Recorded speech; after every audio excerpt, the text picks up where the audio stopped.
you know they're going to run, and they have two of the better running backs in the conference, yet you're just unable to stop them. Yeah, it got to a point in the game where, that's all they needed to do.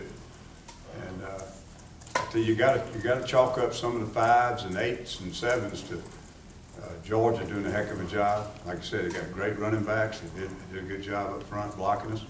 And there were a lot of cases of that. We're playing as well as we could play and still get 8 or 9 or 7 yards. The ones that really hurt, obviously, the explosives, and we measure those. The big culprit on that was overrunning the football and having missed tackles. And we had 3 explosive runs. I think the longest one was right at 30. Then we had about a 20-something yarder. But those are the ones that really tag the yardage on, plus you're not getting chances to hit the ball, hit the ball carry. Big thing concerns me, it's been a long time since we've knocked the ball loose, and very infrequent, as far as creating turnovers. But we've been pretty good in takeaways, but most of them been interceptions. But we knew they were going to run, and we had some good series early. We had a stop on the first series, and I can't remember, it was the second series, we had another stop, and then we had the fumble punt. When you have those double series, it normally ain't a good combination.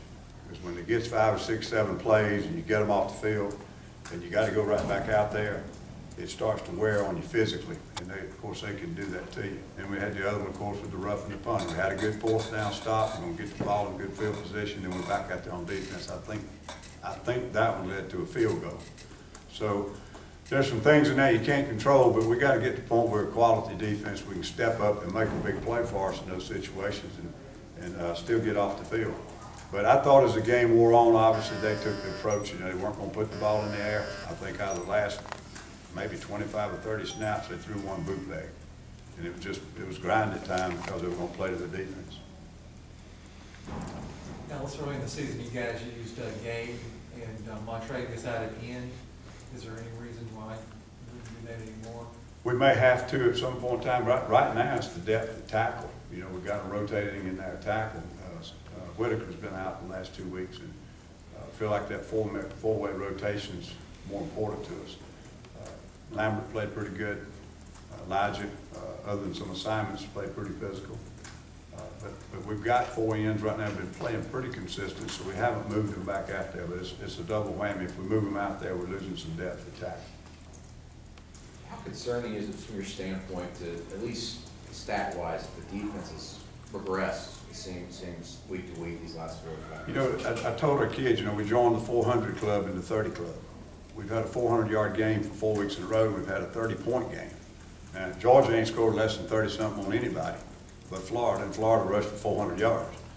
I get it. Georgia's a really good football team, but we have not made enough critical plays to get those kind of yards off the field. And we talk about it. 1 week it's a little bit of tackling. 1 week it's busted assignments. Somebody turning somebody loose or something on a coverage assignment or maybe a blitz.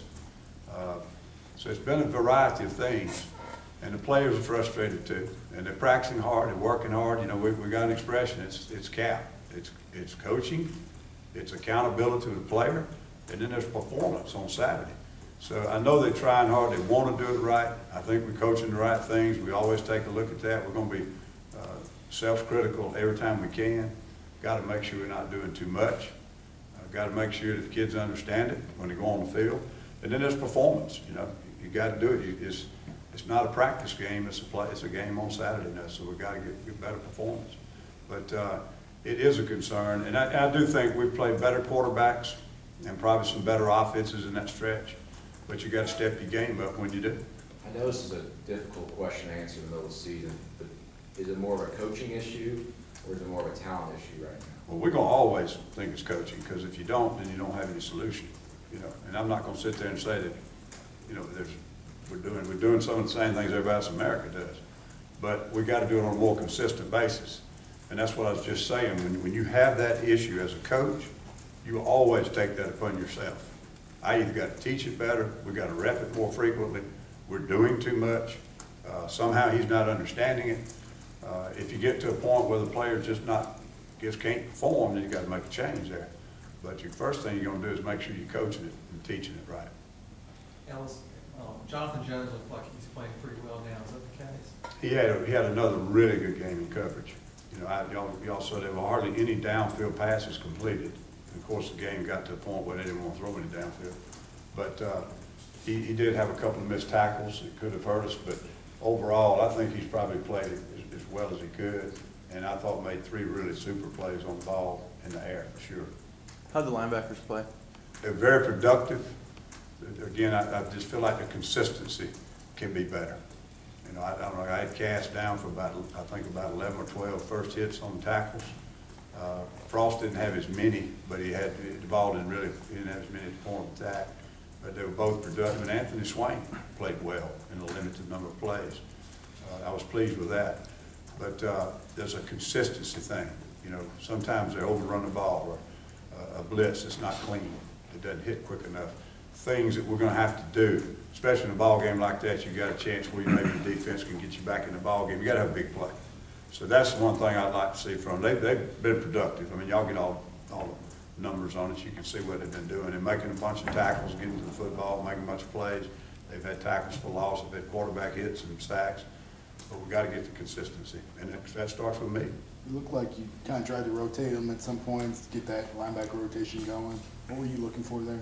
Well, I felt like over the last 2 or 3 weeks the starters were playing so many reps, and to be honest with you, when they hit about number 55, they're not better than a fresh second-team guy. And especially, Swain has played in the SEC games last year and been decent at times, and this year he's practiced well. I rotated him better early in the game than I have been before. As y'all have talked about, we've had some tough games in the last 4 weeks, and games where we didn't get off to good starts. And so you get uncomfortable about putting a sub in there. But I felt like it had to be done, and I rotated him and Garrett earlier this time to give the other 2 a break. Swain played a little better, and I gave him more reps as the game wore on. But it's something obviously helps you in a big physical game to get those guys on and off and not have to play 65, 70 snaps. How's Jeff Whitaker? He's been okay. I don't want to get into too much of technicality, but he's got a nerve issue, you know, from his back or something. And they're still doing some, I think, doing some examination on it. I don't know his exact status. Ellis, you're a veteran coach. You've been a long time. You've been through it all. But when you're in a rough patch like this, do you hear kind of the outside influences, just the criticism, whether it's from fans or whatever, media? Are you hearing that? Are you aware of that? Well, you hear it. I mean, obviously, you know, when you're in hearing distance. But we kind of live in a cave. I got an old buddy said me one that day, said all Southern men know how to win a NASCAR race and coach football. So you started this question off with the right precedent. I've been coaching for 40 years. I've coached in a lot of different places, and everybody's like, I mean, it's just part of the business. So if it bothered me, I wouldn't still be coaching for 40 years.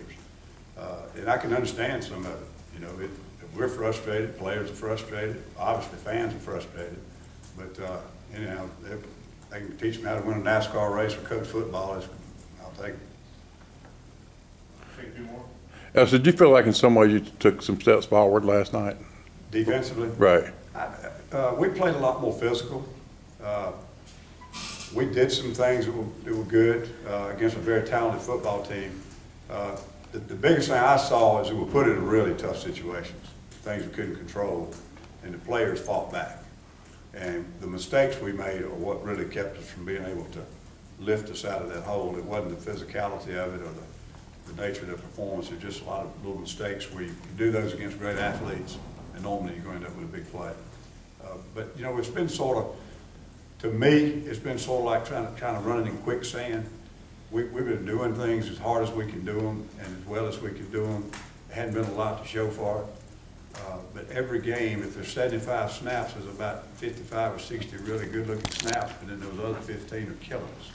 And they're at critical times sometimes, you know, third down plays or whatever. And again, the better level of competition, obviously the worse the result of a bad play, you know. Ellis, do you view Saturday as maybe an opportunity to get some guys who haven't played as much, or just some of the really young guys get some more looks to them? We'll see. I mean, right now we just got to get better. You know, we don't need to worry about who we're playing. I think Sanford's got a very good football team. Obviously, they're not the same division we are, but we just need to play better. That would be a byproduct, and hopefully that'll happen. But our starters and our rotators need to play well first and have a good week of practice. And we're standing here on Sunday. When I'm standing here next Sunday, we better be a better football team than we are today, or we're not going to be ready to play Alabama. All right, Coach. Thank you.